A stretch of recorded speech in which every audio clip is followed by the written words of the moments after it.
City news today live से जल्द संपर्क करें। किसी भी प्रकार की प्रचार या जानकारी हेतु 7991662370 फोन नंबर सेव करें और व्हाट्सएप करें। सिटी न्यूज टुडे लाइव में आपका स्वागत है। डॉक्टर अरुण शाह फाउंडेशन की ओर से आज चमकी बुखार से बच्चों में जागरूकता के लिए जागरूकता रथ को रवाना किया गया। जागरूकता रथ को सांसद अजय निषाद और डॉक्टर अरुण शाह ने हरी झंडी दिखाकर रवाना किया। जिले के प्रखंडों में जागरूकता रथ के माध्यम से बच्चों के साथ साथ उनके माता पिता को जागरूक किया जाएगा। सांसद ने कहा कि बच्चों को धूप में न निकलने दें और रात में भूखा पेट न सोने दें। डॉक्टर अरुण शाह ने कहा कि बोचहा, पारू, मीनापुर, मुसहरी, कांटी आदि जगहों पर जागरूकता रथ घूम घूम कर लोगों को जागरूक करने का काम करेगी। उन्होंने कहा कि रात में सोने के समय खासकर बच्चों को भूखा पेट नहीं सोने दें। उन्होंने कहा कि वैसे बच्चों को ही चमकी बुखार होता है जो कुपोषण का शिकार होते हैं, इसलिए बच्चों को रात में जरूर खाना खिलाकर सोने दें। देखिए रिपोर्ट।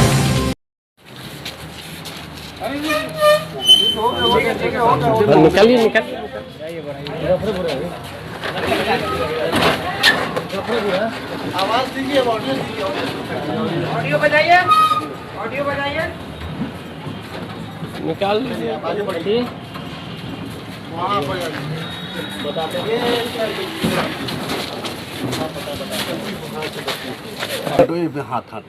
सर बताएं सर, एईएस को हरी झंडी दिया आपने जागरूकता रथ। डॉक्टर अरुण शाह जी मुजफ्फरपुर ज़िले के शिशु रोग विशेषज्ञ हैं और इनका जो क्रियाकलाप रहा है खासकर बच्चों के बीच में बहुत पॉपुलर रहा है और इनका एक फाउंडेशन भी चलता है जिसका नाम डॉक्टर अरुण शाह फाउंडेशन है।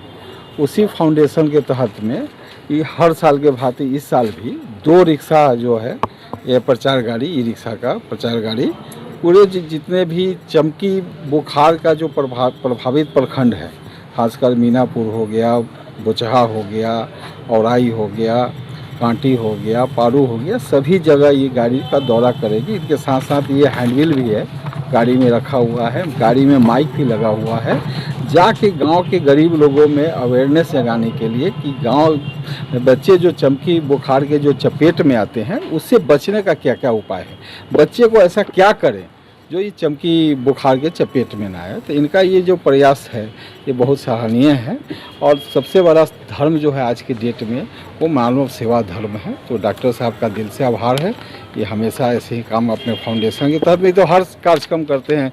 पिछले बीच में कई जगह कंबल भी बांटे हैं फाउंडेशन से, तो इनका फाउंडेशन बहुत मजबूत फाउंडेशन है और हम इस सबसे अच्छी बात है कि गरीबों के बीच में काम करते हैं और सबसे ज़्यादा प्रभावित आप देखते हैं कि चमकी बुखार में जो गरीब के बच्चे हैं वही होते हैं। तो एक तरफ तो देख रहे हैं कि जिला प्रशासन भी काफ़ी सक्रिय रहा। आज से 4-5 साल पहले की घटना आपको याद होगा, लगभग 102 बच्चे की मौत हुई थी। उसके बाद यहाँ पीकू हॉस्पिटल भी बना जिसके बाद ये कंट्रोल में आया।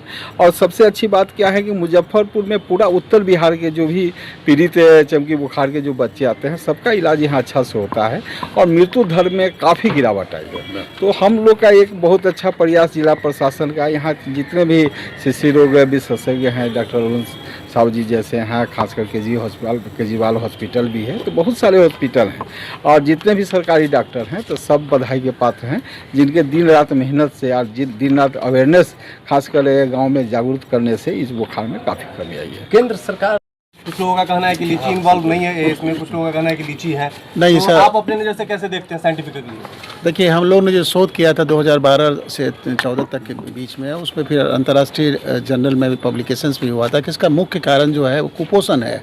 और जो खास करके जैसा कि सांसद महोदय ने भी ये बात कही कि ग्रामीण क्षेत्रों में गरीबी, गर्मी, गंदगी और उस परिवेश में क्या होता है कि जो 40% बच्चे आज भी 5 साल के नीचे के बच्चे अभी कुपोषित हैं और बिहार में भी कुपोषण काफ़ी ज़्यादा है। तो ये कुपोषण एक मेन कारण है जिसकी वजह से ये बीमारी की चपेट में आते हैं। होता क्या है कि कुपोषण होने की वजह से लीवर में ग्लाइकोजन स्टोरेज नहीं रहता, और ये बच्चे जो कि खासकर इस मौसम में जो घर छोड़ करके बाहर में जो भी सड़ा गला फल खा करके रात में बिना खाए हुए सो जाते हैं, उनमें सुबह 4 बजे जाकर के ब्लड शुगर लेवल ऑलमोस्ट 0 हो जाता है। इसलिए इस बीमारी का नाम हम लोगों ने दिया था एक्यूट हाइपोग्लाइसेमिक इंसुलिनोपैथी। इसलिए हम इसको कॉन्ट्राडिक्ट करते हैं कि लीची से डायरेक्टली इसका कोई संबंध नहीं है। संबंध अगर है तो हम लोगों ने जो पिछले साल जो एग्रेसिव अवेयरनेस कैंपेन किया था, उसके तहत हम लोगों ने गांव वालों को 5 प्रखंड में यही कहा था कि अपने बच्चों को 4-5 बार खाना खिलाओ, रात में बिना खिलाए हुए सोने मत देना। और मतलब कि अगर हम करते हैं तो हम लोग को एक भी बच्चा बीमार नहीं पड़ेगा। और इसका नतीजा ये हुआ कि 2021 में पहली बार मुजफ्फरपुर में 1990 के बाद 5 प्रखंड में एक बच्चे की भी मृत्यु नहीं हुई। एक बच्चा जो हम लोग जहाँ नहीं गए पारू प्रखंड में जहाँ जिसकी मृत्यु हुई, इस बार हम लोग का मुहिम रहेगा, एक ही लक्ष्य रहेगा कि एक भी बच्चा इस बीमारी से मरे नहीं। सर मोटे तौर पे बच्चे को क्या खिलाना चाहिए मोटे तौर पे? जो घर का बना हुआ खाना है, जो उपलब्ध है, तो दाल रोटी है, जो उपलब्ध है, जो उसके पास है, ऐसा नहीं है कि उसको मांस मछली खिलाना चाहिए। साग सब्जी है, चावल है, उसके बाद हरी सब्जी है, मौसमी फल है, ये सब मतलब कि जो उपलब्ध है वो हम समझते हैं कि किसी बच्चे के लिए कुपोषण को दूर करने के लिए पर्याप्त है। सिटी न्यूज़ टुडे लाइव से जल्द संपर्क करें। किसी भी प्रकार की प्रचार या जानकारी हेतु 7991662370 फोन नंबर सेव करें और व्हाट्सएप करें।